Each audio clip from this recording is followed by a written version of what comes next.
Hukum istri minta cerai kepada suami. Mengajukan cerai merupakan keputusan besar yang tidak boleh diambil dengan mudah bagi seorang istri. Langkah ini bisa menjadi pilihan terakhir setelah berbagai upaya penyelamatan pernikahan telah dilakukan, memahami hukum yang mengatur tentang perceraian. Khususnya dari sudut pandang agama dan negara, menjadi bekal penting sebelum mengambil langkah tersebut. Tinjauan dari sudut pandang agama. Islam. Dalam Islam, perceraian dibolehkan dengan alasan yang syar'i. Istri dapat mengajukan cerai hulu kepada suaminya dengan menebus pernikahannya. Hulu dibolehkan apabila suami tidak mampu memenuhi kewajibannya. Suami tidak mampu menafkahi istri, tidak mampu memberikan kasih sayang dan perhatian, atau melakukan tindakan kekerasan dalam rumah tangga. Istri tidak mampu lagi menjalankan kewajibannya. Istri tidak mampu lagi memenuhi kewajibannya sebagai istri, seperti karena cacat permanen atau penyakit kronis. Terjadi ketidakcocokan yang tidak terselesaikan. Terjadi perselisihan dan pertengkaran yang berkepanjangan antara suami dan istri, dan tidak ada harapan untuk kembali hidup rukun.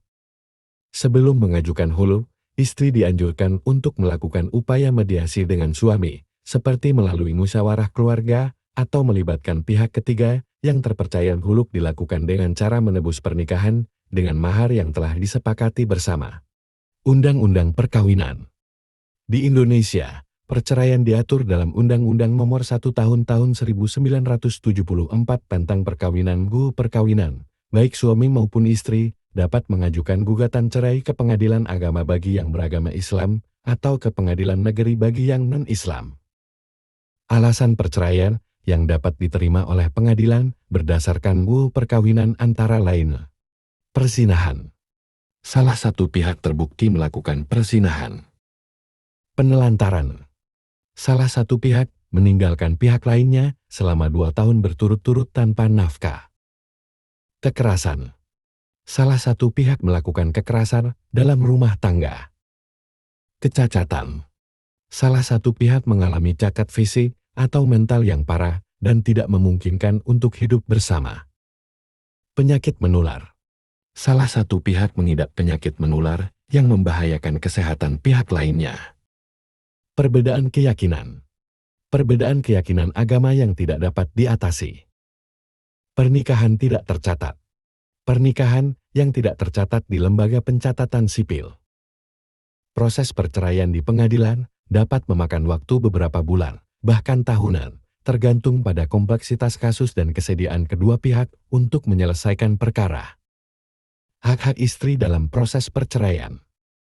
Dalam proses perceraian, istri memiliki beberapa hak yang dilindungi oleh hukum, antara lain. Hak untuk mendapatkan nafkah. Istri berhak mendapatkan nafkah dari suami selama proses perceraian berlangsung, meskipun gugatan diajukan oleh istri. Hak untuk mendapatkan harta bersama. Istri berhak mendapatkan bagian dari harta bersama yang diperoleh selama pernikahan. Hak asuh anak. Istri berhak mendapatkan hak asuh anak, terutama bagi anak yang masih kecil dan membutuhkan pengasuhan ibu. Hak untuk mendapatkan tunjangan anak.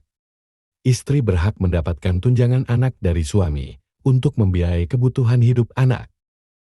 Penting bagi istri untuk mengetahui hak-haknya dan mendapatkan pendampingan hukum yang kompeten selama proses perceraian berlangsung. Tips sebelum mengajukan cerai. Sebelum memutuskan untuk mengajukan cerai, istri dianjurkan untuk melakukan upaya mediasi. Mencoba menyelesaikan masalah dengan suami melalui musyawarah keluarga atau konseling pernikahan. Mempertimbangkan dampak perceraian pada anak. Pertimbangkan bagaimana perceraian akan memengaruhi anak secara emosional dan psikologis. Mencari dukungan dari keluarga dan teman. Dapatkan dukungan emosional dan spiritual dari orang-orang terdekat. Mempersiapkan diri secara finansial. Pastikan memiliki sumber penghasilan sendiri atau rencana keuangan yang matang untuk menghidupi diri sendiri dan anak setelah perceraian. Mencari informasi tentang proses perceraian. Pelajari tentang proses perceraian di pengadilan, hak-hak istri, dan kewajiban suami dalam proses tersebut. Mencari pengacara. Konsultasikan dengan pengacara yang berpengalaman dalam menangani kasus perceraian untuk mendapatkan pendampingan hukum yang tepat.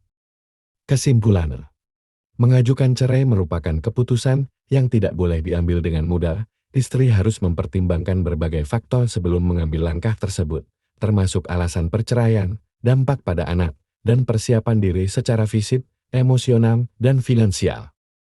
Penting bagi istri untuk memahami hak-haknya dan mendapatkan pendampingan hukum yang kompeten selama proses perceraian berlangsung. Semoga informasi ini bermanfaat.